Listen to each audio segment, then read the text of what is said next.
Can you imagine finally breaking free from old patterns and wounds with your spouse or partner and growing closer than ever by building trust, compassion, and true understanding?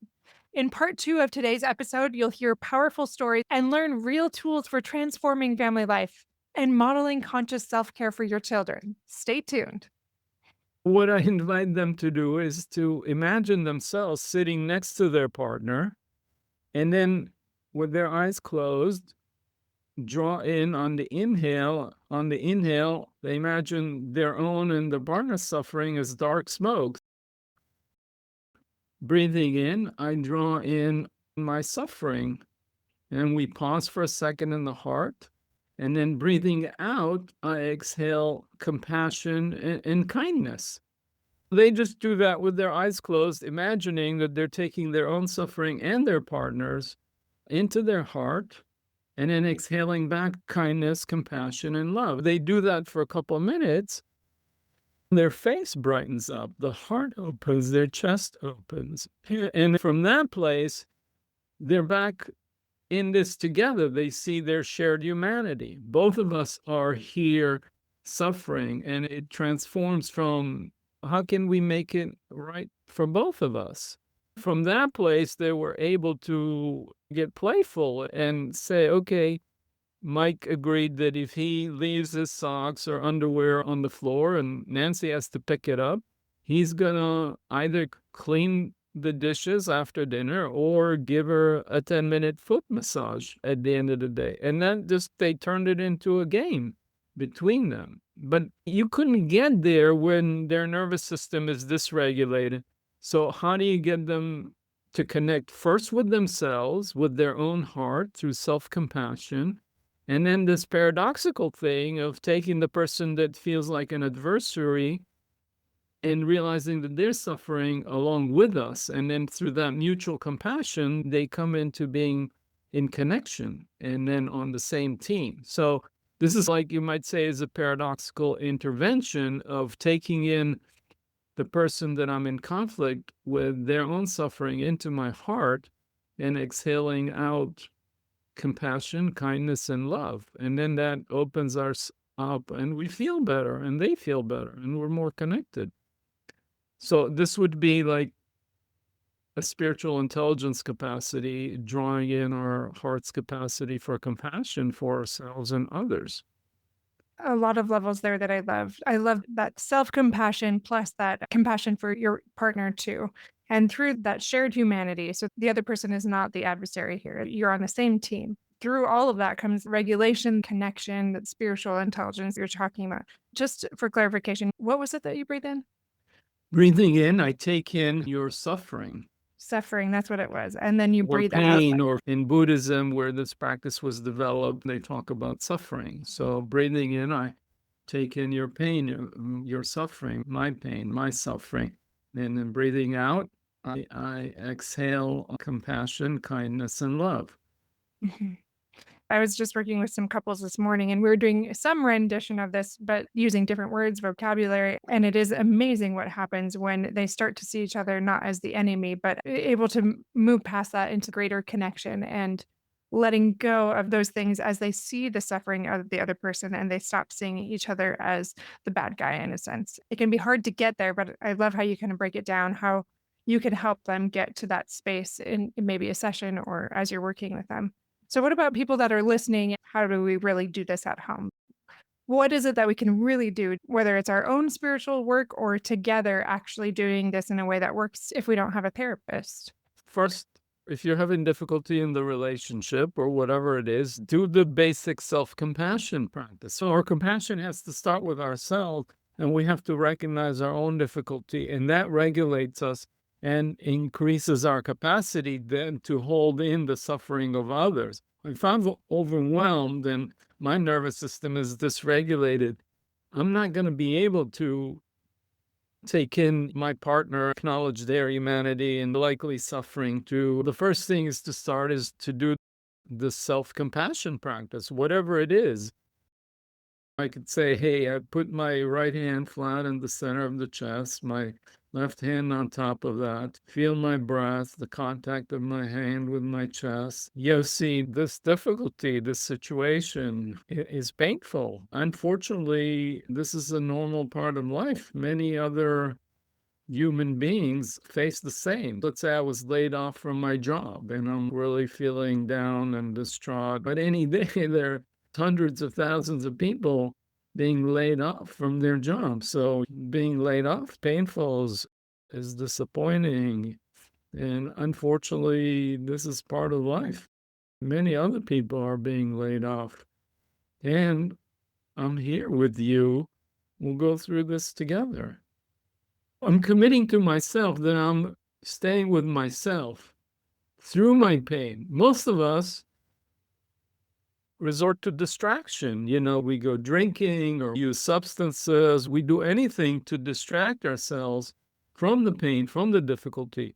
Now, paradoxically, when we turn into our pain, into our difficulty, and acknowledge it, our heart is naturally compassionate. When we acknowledge our suffering, our heart starts to expand and get soft and tender towards ourselves instead of rejecting ourselves. So all of us have been abandoned. Our parents, our caregivers weren't attuned always, they weren't available. We felt abandoned. And then we do this to ourselves. We abandon ourselves. So just like if a dear friend comes and tells us they're facing some difficulty, none of us would think to dismiss it and say, oh, it's not a big deal. Let's just have a drink. That would be very dismissive and not kind. But yet we do that to ourselves. You can practice this self-compassion with whatever difficulty you have. I have a partner that frustrates me, and then I need to acknowledge the frustration, the difficulty that I'm having. And when we do that, we become inner directed in our locus of control with ourselves as opposed to trying to change our partner, which is the problem is them. And yeah, we have to assert our needs, and that's good for them and us. But first, we got to get regulated, recognize our own pain, and calm ourselves down so we could skillfully bring up our concern or negotiate. That's important. I think we sometimes overcomplicate it. We're looking for all these major tools, all this information, and we have to do A, B, and C, but ultimately it does come down to that validation, that compassion, that empathy, that presence first for ourselves and then for the other person. It feels like this paradox, but by feeling that suffering, then through that we're able to move forward, going to escapism like so many of us do with technology, with even other Yeah. things like exercise, whatever it might be, positive or negative. I really appreciate you breaking that down, what that could look like and why that's important and how that connects to spiritual intelligence. Yeah, if you want, I could share another story about how self compassion in the midst of a couple conflict helps open us, leads to forgiveness. A couple that has been married for 5 years, they have a 3-year-old son. They went through a turbulent time in separation. The wife had an extramarital affair. They thought of breaking up, they got back together and patched things up. She expressed her regret. He said he forgives her, and now they're considering having a second child. And all of a sudden, he flooded again with this sense of betrayal by what happened that presumably he intended to forgive her.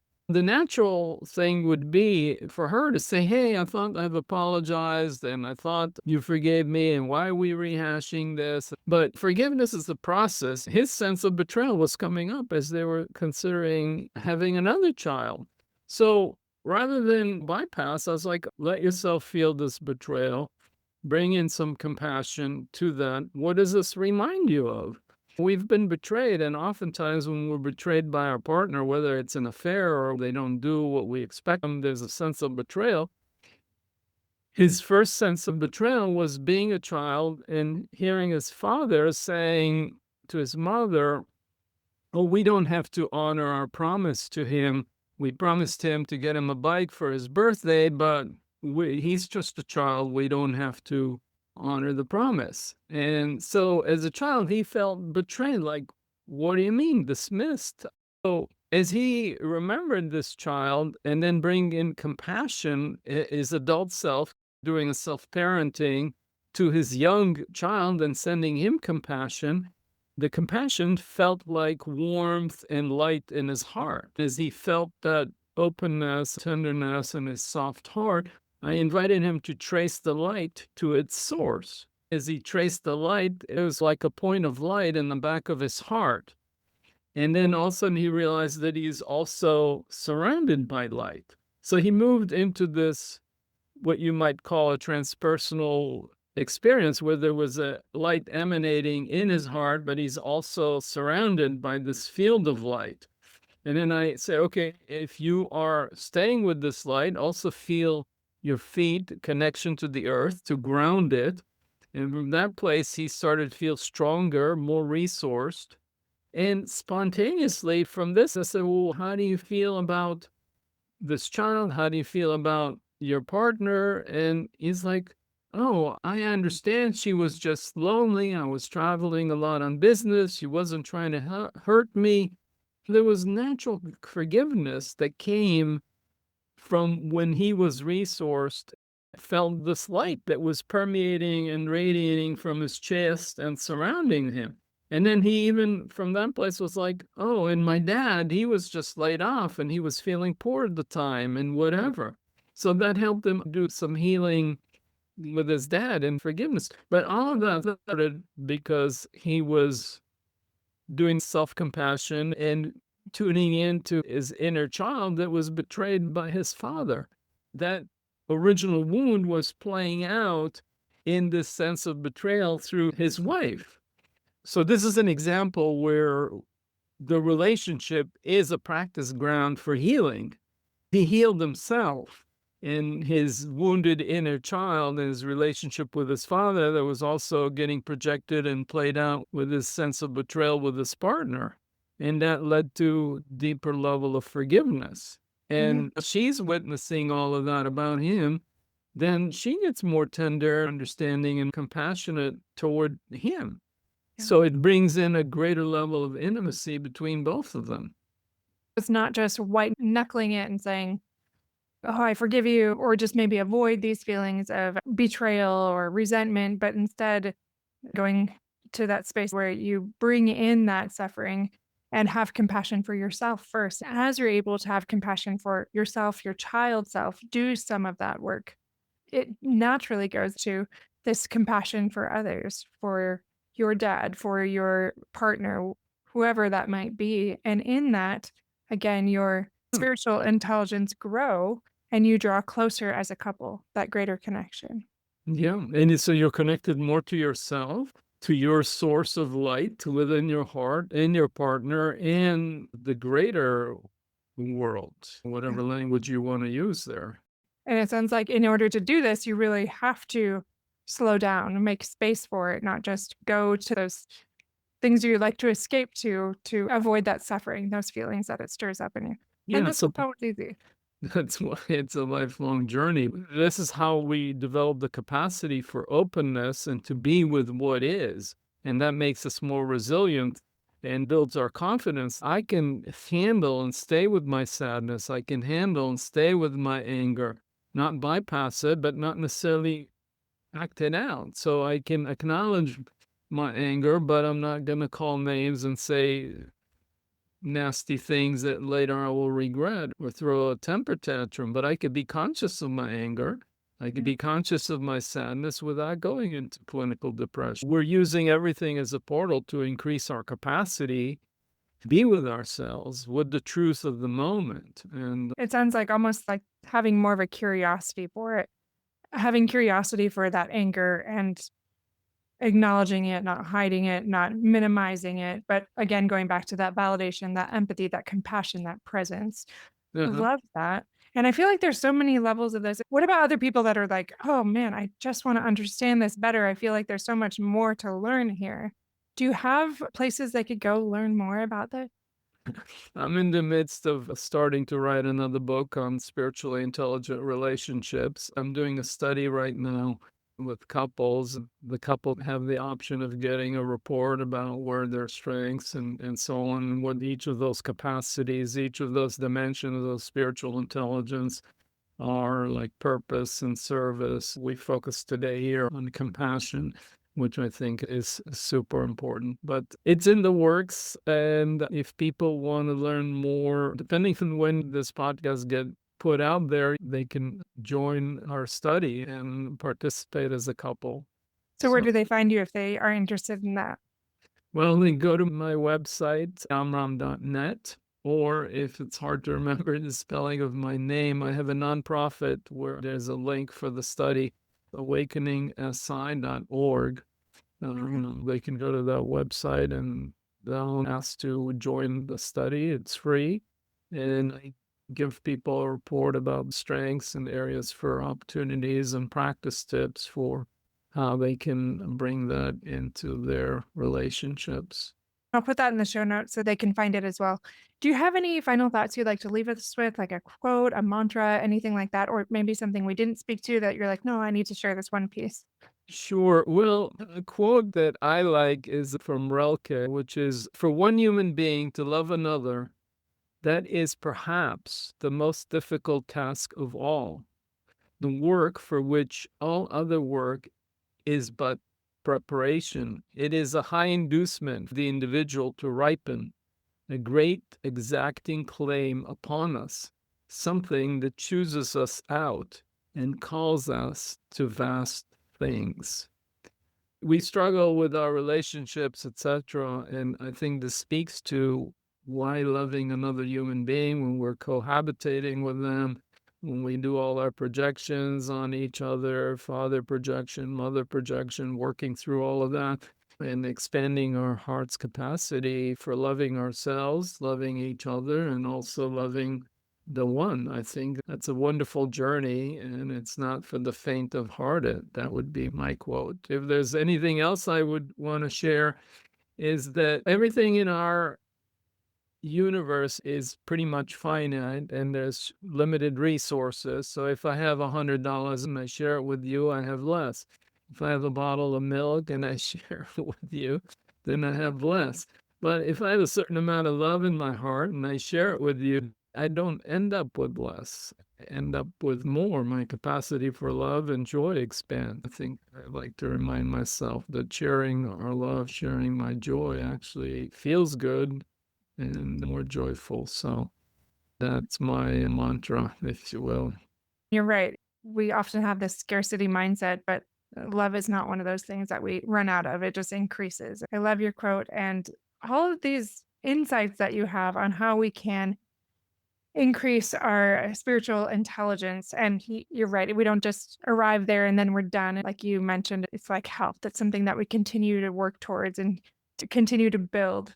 And it does involve a lot of that slowing down to validate, to have that empathy, that presence, that compassion, so that we can have that for others as well. Regulation is a big part of that, so that we can have greater curiosity and kindness for one another. I think that's beautiful. So thank you for sharing all these wonderful things with us today. We loved having you on the show. Thank you, Kendra. It's been delightful, and thanks for the opportunity. It's been such a joy to share ways you can spark that deeper healing and excitement in your relationships and everyday life. For more inspiration and hands on help, check out our fulfillment therapy internship opportunities. Dive into our latest podcast, blog posts, and follow us on Instagram and Facebook at Fulfillment Therapy. Join our email list for updates and exclusive resources tailored to your journey as a thriving parent. Also, some of you said you don't know about this. I haven't mentioned it as much, but check out our YouTube channel as well. That is in the show notes if you want to go find it. All of our episodes are there, so you can now enjoy video and audio. All right, my friends, I'll see you back here next Monday with new episodes. Until then.